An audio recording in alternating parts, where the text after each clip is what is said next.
Iteka n'umunezero ntangere vyo gusubira kubana namwe banywanyi bacu mubana natwe mu makuru n'ibiganiro vya misi yose tubandanya gushikiriza kuri no mbonesha kure yacu kandi yanyu Muhuza TV. Uyu akaba ari umwanya tugiye kubageza ko amakuru biriko biravugwa bigezwe ko ngaha mu gihugu c'u Burundi, akaba ari amakuru tuzagaruka hanini ko biriko biravugwa mu gisata c'imigenderanire n'ayandi makungu. Turaza kugaruka ku migenderanire hagati y'igihugu c'u Burundi ndetse n'igihugu c'u Rwanda ndetse nibejeje kuba ku mupaka wa Ruhwa hagati y'u Burundi ndetse n'igihugu c'u Rwanda nyuma y'amezi 6 wugawe. Ibi byose tukaza kubibageza ko neza tubabwira ko Uburundi aribwo bwugaye imbibe zo hasi buhana n'u Rwanda. Abarundi n'abanyarwanda bakaba bari banezerewe cyane aho Perezida Ndayishimiye yugurura imbibe z'u Burundi muri Nyakanga umwaka w'ibihumbi 2022 nyuma y'indwi zitatu y'ibogozwa rya General Bunyoni yafatwa nk'intambamyi. Imbibe rero zari zugawe mu kiringo ca gatatu ca nkuru nziza. Ndabibutse ko u Rwanda rutari rwarigeze rwugara imbibe ruhana n'u Burundi. Abarundi n'abanyarwanda kandi twari twanezerewe cyane tubonye ifoto ya Perezida Kagame mu biro vya Perezida Ndayishimiye muri Ruhuhuma umwaka weze w'ibihumbi 2023. Mu nyuma harakurikira urugendo rwa General Ndayishimiye i Kigali muri Mukakaro umwaka w'ibihumbi 2023 ndetse n'urwa Jeannette Kagame i Bujumbura mu mwaka uheze. Naho kandi bitagiye biravugwa cyane ibintu vyunyutse muri Kigarama umwaka w'ibihumbi 2023 aho inyuma y'igitero ca Red Tabara mu Gatumba Perezida Ndayishimiye yagirije u Rwanda ko ari rwo ruri inyuma ya Red Tabara. Ivyatangaje benshi mu gihe Gatumba iri ku rubibe rwa Republika Iharanira Rusange ya Kongo ndetse n'abasoda b'u Burundi bakaba bamaze imyaka irenga ibiri bagwana na Red Tabara muri Sud Kivu mu bice bya Haut Plateau za Uvira. Ico gihe Perezida Ndayishimiye akaba ari bwo yafatanije Red Tabara n'abashatse gutembagaza ubutegetsi mu mwaka w'ibihumbi 2015 mu gihe uwo muhari wavutse witwa Fronabu Tabara muri Rusama mu mwaka w'ibihumbi 2011. Aha rero akaba ariho muri Perezida Ndayishimiye avuga ko abatwara uwo muhari ndetse n'ababaha ibigwanisho bose bakorera mu gihugu c'u Rwanda aho bahabwa amabiro, uburaro, ivyo gupfungura ndetse n'ibindi bitandukanye. Kuri ubu rero duhejeje kuronka amakuru y'ibiriko biraba ku rubibe rwa Ruhwa igihugu c'u Burundi gihana n'igihugu c'u Rwanda, aho akarere ka Rusizi kagenderana cyane n'intara ya Cibitoke mu gihugu c'u Burundi. Rusizi akaba ari imwe muri komine igize igihugu c'u Rwanda. Ufyonde subscribe canke s'abone niba utari wafyenda kugira ngo tuzishikanwe nayo dushikiriza usangize ano makuru bagenza aho bari hose kugira ngo kandi baje barashikirwa niba ko biravugwa bigezwe ko ngaha mu gihugu c'u Burundi, hanze y'imbibe z'igihugu c'u Burundi ndetse no mu makungu ya kure. Ndabaye ikaze muri ano makuru. Ushitse ku mupaka wa Ruhwa wasanga abanyagihugu bicaye bajiriwe, bagizwe hanini n'abagabo n'abasore. Mu bo twasanze harimwo umusore Ponsiano Niyonganje iyo yibutse amafaranga yatana kubera urudandazwa rw'inyama z'inkoko zakundwa cyane n'abanyekongo hamwe n'abanyarwanda ngaca akorora mosozi. Ruhwa numwe mu mipaka hagati y'u Rwanda n'u Burundi yarangwa n'uruja n'uruza rwinshi, uretse abagiye canke abavuye mu manuko bushira uburengero bw'u Rwanda n'inzira kandi ikomeye ija muri Republika Iharanira Rusange ya Kongo nko mu bisagara vya Bukavu mbere no gushika Igoma. Aho hantu rero haca amajana n'amajana y'abantu ku munsi. Ubu hahindutse nk'icibutso c'agahinda n'amaganya ku banyagihugu b'impande zompi baba mu micungararo yaho. Ubukene bwariyongereye cyane, ubu mbazi inkoko nta numwe ayigura, niko Niyonganji atangaza.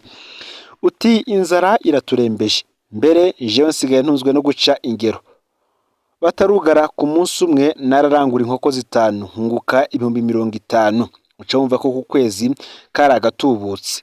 Mugenzi we kandi Eric nawe yibuka ingene nk'aya masaha n'isaha 7 n'igice haba hari uruja n'uruza rw'abatanzania, abaganda, abarundi, abakongomani n'abanyarwanda.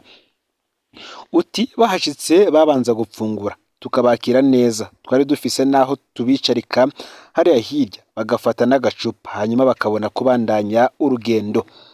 Amezi 6 aheze kuva leta y'u Burundi ifashe ingingo yo kugara imipaka yo ku butaka bubasangiye n'u Rwanda yararwije gushikira murantunge ico gihe leta y'u Burundi ikaba ari yagirije u Rwanda gushigikira mu vy'uburyo indaro n'ibigwanisho Red Tabara ukunda kugaba ibitero mu burengero bw'u Burundi.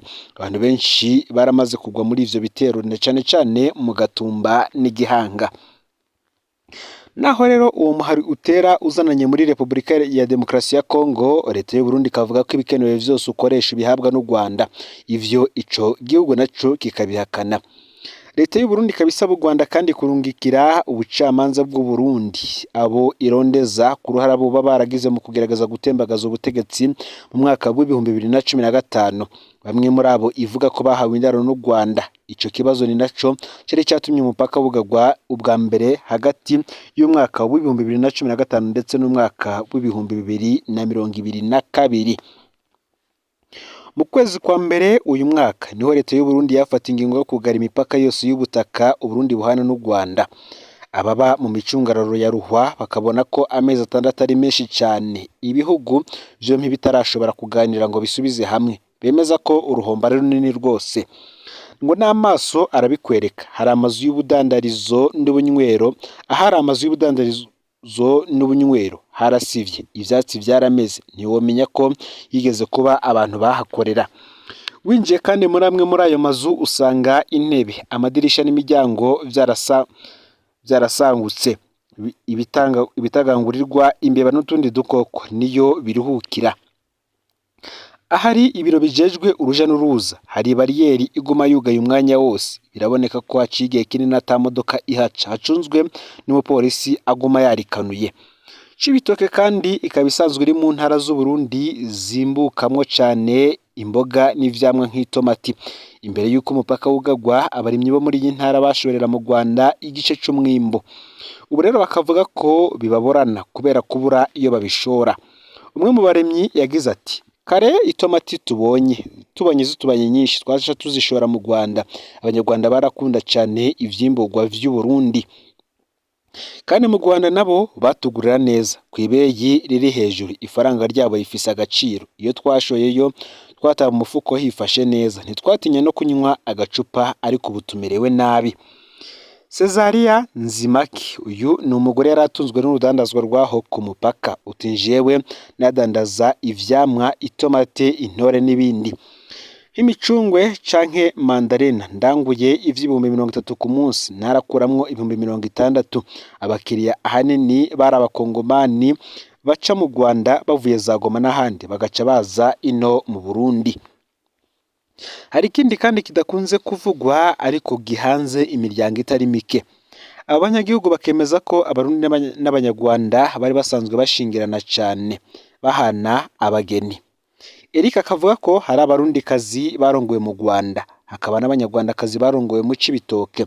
Umunyarwandakazi yabiriwe mu Burundi ngo ntashobora gutakuramutsa abiwabo, n'Umurundikazi ari hakurya ntashobora kuza kuramukanya ino. Niko Eric avuga. Uti aha na jewe ndafise inshuti mu Rwanda, ndabakumbuye cyane kandi ntari buje kubaramutsa, nta kundi none ngire gute, nishwe n'intuntu. Hakurya ya Ruhwa urabona Abanyarwanda bariko bararima, mbere biranashika bakaduza amaboko bakaramutsa Abarundi bari hakuno. Aba Banyarwanda bifuza ko leta y'u Burundi n'iy'u Rwanda zoganira kugira haboneke umuti ku ngorane zatumye imipaka yugarwa. Ngo kandi vyotuma imirimo isubira kumera nka kera, maze bakatorera akayoko. Ni mu gihe kandi bamwe bavuga ko bari icizere kandi cyamaze kugaragara. Kuva ku igenekerezo ya 6 gushika ku igenekerezo y'umunane mu Kakaro, abashikiranganje b'imigenderanire y'ibihugu bigize umuryango wa Afrika y'ubuseruko EAC barahuriye Zanzibar mu mwiherero. Urangiye basavye ko inzira y'ibiganiro ari yoshigwa imbere kugira hatorerwe inyishu ibibazo biri hagati y'ibihugu vy'akarere k'ibiyaga binini. Uwo muryango ukaba umenyesha ko abashikiranganje b'imigenderanire b'u Rwanda na Repubulika Iharanira Rusange ya Kongo bemeye kubonana mu minsi ya vuba. Wavuze kandi ko abashikiranganje b'u Rwanda n'u Burundi bazobonana ku igenekerezo ya 31 Gitugutu uyu mwaka kugira bahanahane ivyiyumviro ku ngorane nyamukuru zituma haba umubano muke hagati y'ibihugu vyompi. Ariko mu kiganiro c'abashikiranganje ba leta y'u Burundi bishura ku bibazo by'abanyagihugu mu kwezi guheze, umushikiranganje w'u Burundi ajejwe imigenderanire n'ayandi makungu Albert Shingiro we yavuze ko hamwe leta y'u Rwanda yotanga abo bantu Burundi buyisaba imbibe zizoca zugururwa ubwo nyene. Ese ibi bizakorwa? Reka dutegereze turabe ikizokurikira. Ni mu gihe mu yandi makuru mu ntara ituri muri Repubulika Iharanira Rusange ya Kongo naho igisoda ca Kongo na MONUSCO bifatanije gutera imigwi yitwaje ibigwanisho. Abasoda ba Kongo aribo FARDC bafashijwe n'ingabo za ONU arizo zitwa MONUSCO. Izi akaba ari ingabo zagiye kugarukana amahoro muri Repubulika Iharanira Rusange ya Kongo, baragize ibitero ku migwi yitwaje ibigwanisho ya Zaire na Codeco iri muri segiteri ya Banyarikiro iri muri teritwari ya Jugu mu ntara ya Ituri mu buraruko bushira ubuseruko bwa Repubulika Iharanira Rusange ya Kongo. Ni ibitero kandi bimaze indwi vyaratanguye nk'uko bivugwa n'umuvugizi w'igisoda ca Kongo, akavuga ko ico gitero cari gifise intumbero yo gucuvya imigwi yitwaje ibigwanisho yanse gukurikiza amasezerano y'amahoro yisungwa muri ako karere. Ayo makuru kandi akemezwa n'abarongozi bo ku rwego kavukire basaba ko ivyo bitero vyokomezwa muri teritwari ya 13 zose zimaze imyaka 5 ziziziwe n'abagwanyi.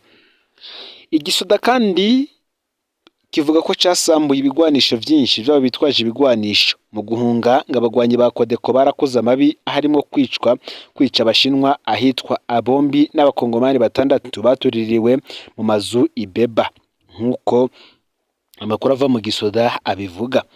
Muri ivyo bikorwa abajejwe abarongozi baho barashigikiye cyane ico gikorwa n'igisoda bakabona ko ibiganiro vyanse. Kubw'umuvugizi w'igisoda mu ntara Ituri, ico gikorwa cyatanguye kugenekerezo ya 29 ruheshi mu ntumbero yo gutuza abitwaje ibigwanisho bagoma baca kubiri n'amasezerano yo guhagarika intambara. Ibikorwa ngo vyatanguye kubera mu gace ka Madombo gasanzwe kazwi ko kiziziwe n'umugwi witwa Zaire. Ngo FARDC rero yabatujije batagwanye cyane ifashijwe na MONUSCO bigatuma bahigarurira. Mu nyuma intambara yabandanirije mu mazone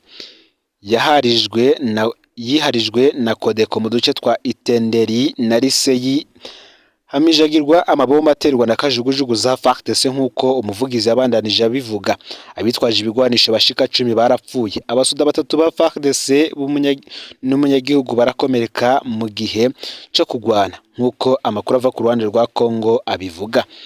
Ni mu gihe umuvugizi w'igisoda muri Ituri yemera abanyagihugu ko ivyo bikorwa bizobandanya kugeza aho imigwi yitwaje ibigwanisho yose itujijwe, acemera ko amahoro n'umutekano bizogaruka muri ako gace. Ayo makuru kandi aremezwa n'abarongozi ku rwego kavukire basaba ko ivyo bitero vyokwemezwa muri teritwari 13 zose zimaze imyaka 5 ziziziwe n'abagwanyi.